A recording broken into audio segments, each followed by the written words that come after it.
Wakil Menteri Ketenagakerjaan Immanuel Ebenezer kena operasi tangkap tangan KPK dalam kasus dugaan pemerasan. Sebelum terjerat kasus, Immanuel paling lantang membela buruh yang menjadi korban praktik penahanan ijazah di perusahaan. Beberapa bulan sebelum terjaring operasi tangkap tangan KPK, Noel, sapaan akrabnya, termasuk jajaran Kabinet Merah Putih yang paling sering belusukan dan menerima laporan praktik pelanggaran yang dilakukan pengusaha kepada buruh. Siapa menyangka Noel terperosok menjadi terperiksa di KPK? Bagaimana kelanjutan nasib Immanuel Ebenezer selanjutnya? Dan benarkah dugaan pemerasan yang menjadi petunjuk penangkapan Noel? Ya pemirsa, Wakil Menteri Ketenagakerjaan Immanuel Ebenezer ini tersandung kasus korupsi. Ia terjaring dalam operasi tangkap tangan KPK pada Rabu malam dan diduga terkait dengan kasus dugaan pengurusan sertifikat K3. Lalu kita juga masih menunggu bagaimana pengumuman dari KPK soal penetapan status dari Immanuel Ebenezer. Malam hari ini kita akan membahasnya dengan sejumlah narasumber yang sudah hadir di Apa Kabar Indonesia Malam. Dari Jokman ada Mas Andi Aswan. Selamat malam Mas Andi. Malam, Sehat ya Mas ya, terima kasih sudah hadir. Dan juga bergabung bersama kita pemirsa ada Pak M. Yasin, mantan pimpinan KPK. Selamat malam Pak Yasin. Selamat malam Mbak Sehat Jen. ya Pak ya? Alhamdulillah sehat. Dan juga hadir bersama kita ada pengamat hukum dari Universitas Trisakti, Pak Abdul Fikar. Selamat malam Pak Abdul Fikar. Sehat juga ya Pak ya? Sehat, Alhamdulillah. Pak Yasin, kita ingin tahu sebetulnya pada OTT yang dilakukan KPK ini sebetulnya orangnya sudah ditarget, sudah diriset dulu sebelumnya atau seperti apa sih bekerjanya Pak Yasin? Ya, KPK bekerja itu kan di dalam pemberantasan korupsi itu bersama-sama dengan masyarakat. Itu di pasal 1 Undang-Undang KPK yaitu Undang-Undang tentang pemberantasan tindak pidana korupsi 3199 ya tahunnya itu. Itu dicantumkan begitu. Dalam upaya memberantas korupsi, ya KPK melakukan pencegahan dan penindakan bersama-sama dengan masyarakat. Itu kalimat umumnya itu seperti itu. Jadi KPK menerima informasi dari masyarakat, mungkin ya sebagai jendela masuk saja, pengembangan lebih lanjut itu dilakukan oleh penyelidik KPK. Sehingga akhirnya dengan menggunakan mekanisme lawful interception, itu due process of law, artinya diakui secara internasional proses itu, dan itu merupakan kewenangan KPK yang tercantum di dalam pasal 12. Baik itu di Undang-Undang 3022 yang sekarang diperbaiki itu Undang-Undang perubahan ya 19 tahun 2019 tentang KPK, itu memang haknya untuk bisa melakukan penyadapan terhadap orang-orang yang diduga melakukan tindak pidana korupsi. Ini masih bersifat presumption of innocent, yaitu praduga tak bersalah terhadap orang yang sedang diproses 1 kali 24 jam setelah tangkap tangan tersebut.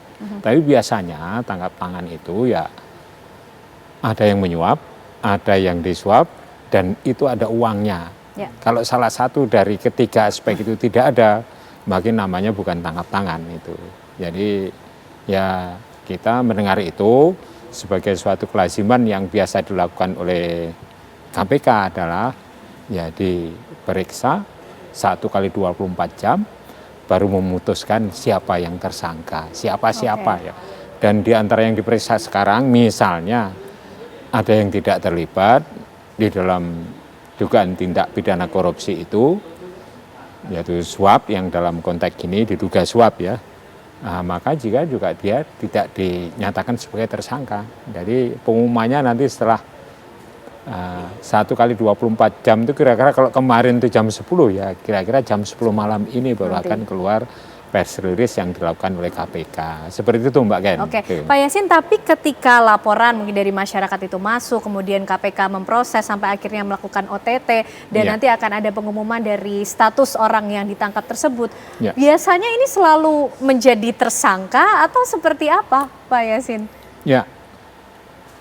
Jadi itu kan ada beberapa orang, tidak hanya satu orang. Karena korupsi tidak mungkin dilakukan oleh satu orang, beberapa orang.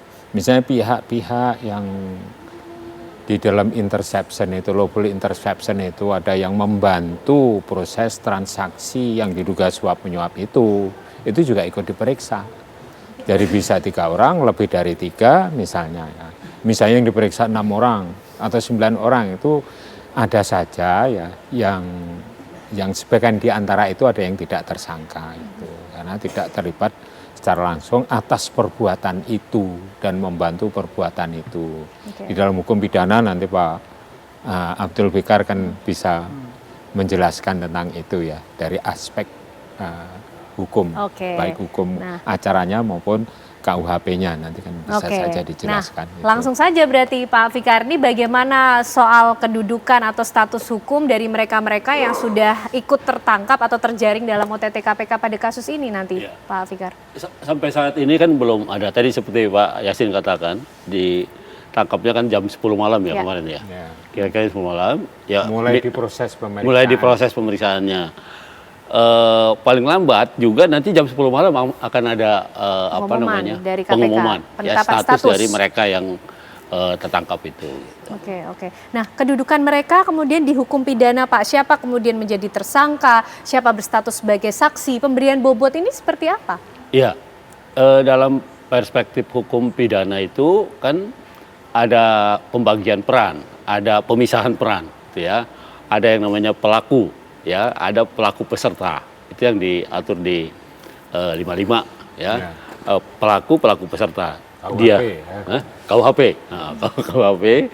Kemudian ada juga pelaku pembantu. Nah, kalau pelaku peserta dia yang langsung melakukan bersama orang yang umpamanya sama orang lain, entah anak buahnya entah siapa gitu ya, umpamanya itu digolongkan sebagai pelaku dan pelaku peserta. Tapi ada juga pelaku yang bersifat membantu gitu. Tapi juga dia statusnya pelaku juga gitu ya, pasal 56 KUHP. Jadi dia membantu itu memberi kesempatan, memberi fasilitas, memberi bantuan lah istilahnya gitu. Jadi bantuan secara luas gitu ya. Nah, karena itu kemudian dia juga digolongkan sebagai pelaku pembantu namanya kalau di dalam istilah pidana seperti itu. Nah, ini kita belum tahu dari 14 ya kalau nggak salah ya. Dari 14. Menurut informasi 14 yang ditahan itu kita belum tahu mana yang akan didudukan sebagai pelaku utama, pelaku peserta, pelaku pembantu. Nah, kita belum tahu. Kita tunggu pengumuman. Tapi yang kita tahu ini Pak Fikar, KPK ini kan tadi bahkan sudah menggelar apa saja yang menjadi barang bukti dalam OTT begitu ya Pak Yasin ya. Nah, ini sedangkan kalau dalam pidana kan ada 2 alat bukti yang cukup kemudian bisa ditetapkan sebagai tersangka. Nah, ini seperti apa Pak Fikar? Ya. Artinya kan gini, pengambilan barang kemudian penyitaan segala macam itu kan artinya proses ini sudah masuk ke penyidikan gitu. Kalau penyidikan kan gini, mencari alat bukti, tindak pidananya menjadi terang, lalu ditetapkan tersangkanya. Nah, artinya ketika di OTT seperti Pak Esti katakan tadi, ada uangnya, ada motornya, ada barangnya gitu, ada buktinya, ada yang disuap, ada yang disuap dan ada yang dijual. Kemudian sudah jelas tindak pidananya, oh ini dari sudut yang satu penyuapan, dari sudut yang lain korupsi umpamanya ya atau gratifikasi, baru kemudian ditentukan siapa tersangkanya. Gitu. Siapa yang tersangka, siapa tersangka pembantu, siapa pelaku peserta dan seterusnya. Tapi kalau udah tangkap tangan, itu bukan gratifikasi lagi, tapi suap.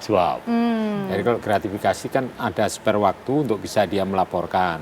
Tapi kalau sudah ada transaksi, kesepakatan tempatnya di mana, uangnya ditransaksikan di situ, nah itu terang ada tindak pidana berarti di situ terang Pak? Ada, itu suap, yaitu pasal 5 dan pasal 6. Jadi saya nambahin dikit. Silakan Pak. Jadi seorang pejabat publik ketika dia diberikan sesuatu oleh orang lain gitu ya, berkaitan dengan jabatannya, belum tentu itu suap, belum tentu gratifikasi. Karena ada bagi publik juga nih perbedaannya, karena ada kewajiban suap melaporkan dan itu. gratifikasi itu. Melaporkan. Kalau KPK bilang itu halal. Bisa dikasih buat dia. Oke. Iya kan? Itu nggak boleh, itu memang ini bila berhubungan dengan jabatannya bertentangan dengan tugas dan kewajibannya, itu gratifikasi dikasih waktu 30 hari. Artinya kalau dalam masa penerimaan 30 hari kerja itu lebih dari 1 bulan ya, bisa 38. Tapi dalam kasus ini suap. Oh, oke, Jadi baik. bukan gratifikasi. Karena tangkap tangan itu tadi ya. Baik. Mas Andi, ini tadi Menaker sudah melakukan konferensi pers, merasa terpukul lah dengan apa yang terjadi dan menimpa Emmanuel Ebenezer. Kalau Mas Andi, rekannya di Jokman nih, Mas. Beliau selain Wakil Menteri Tenaga Kerja, ya betul, beliau adalah Ketua Umum dari Jokowi Mania dan Prabowo Mania. Kalau dikatakan bagaimana situasi kami, ya kami sangat terpukul lah untuk itu ya. Ibaratnya petir di siang bolong itu. Gitu. Karena biar bagaimanapun itu adalah sesuatu yang kita tidak perkirakan ini akan terjadi. Padahal kita kan selalu diskusi untuk mewanti-wanti hal-hal seperti ini. Selalu gitu. disampaikan itu, Mas? Ya kita direct maupun indirect kita sampaikan untuk itu. Karena pejabat publik dengan aktivis itu pasti akan berbeda jauh. Dan apalagi kinerja beliau kan luar biasa ya selama ini dilihat dan juga mendapat apresiasi dari Presiden melalui Menseknek katakan cukup memuaskan untuk itu. Kalau kita lihat gebrakan-gebrakan beliau yang sangat pro dengan para pekerja ya, diadakan sidak dan sebagainya. Sehingga saya rasa mungkin ada sesuatu lah ya, mungkin ada yang senang, yang juga ada yang tidak senang kayak gitu ya. Ini suatu pertanyaan juga nantinya. Tapi biar bagaimanapun apa yang terjadi itu kita hormati hukum itu. Apa yang dilakukan KPK itu adalah kita apresiasi, tidak pandang bulu untuk itu. Apalagi yang dikatakan oleh Pak Prabowo sebagai Presiden Republik Indonesia, dia tidak akan pandang bulu siapapun itu yang terlibat dalam korupsi, dia akan libas, istilahnya seperti itu. Jadi biar bagaimanapun itu ada warning semua sebetulnya kepada seluruh kabinet beliau maupun kepala-kepala badan yang ada di bawah beliau sebagai pembantu beliau itu. Jadi yang kami harapkan nanti ya kita kedepankan namanya ajas praduga tak bersalah itu. Ya kan? Kita tunggu bagaimana proses dari press release-nya, dari exposure-nya dari KPK. Walaupun yang tadi kita lihat di layar kaca itu ada sekitar 22 kendaraan roda 4 mobil, ya, kemudian motor ada dengan 7 merek-merek harga yang fantastis. Tapi ini bukan milik ya, quote-unquote ini bukan miliknya Wamenaker loh ya. Ini adalah dari kumpulan dari 10 orang yang di OTT itu gitu loh. Ya. Kalau ada yang bertanya yang mana punya Pak Wamen, saya nggak tahu yang mana punya Pak Wamen. Karena kemudian yang menjadi sorotan adalah sosok Emmanuel Ebenezer, Mas Andi, yang selama ini kinerjanya kita tahu sepak terjangnya seperti apa dalam membela hak buruh para pekerja, lantang bahkan menyuarakan mengenai korupsi begitu kan, soal suap. Tapi hari ini kita melihat bahwa KPK melakukan OTT, tapi ditahan Mas Andi. Nanti dijawabnya sesaat lagi pemirsa, usai jeda.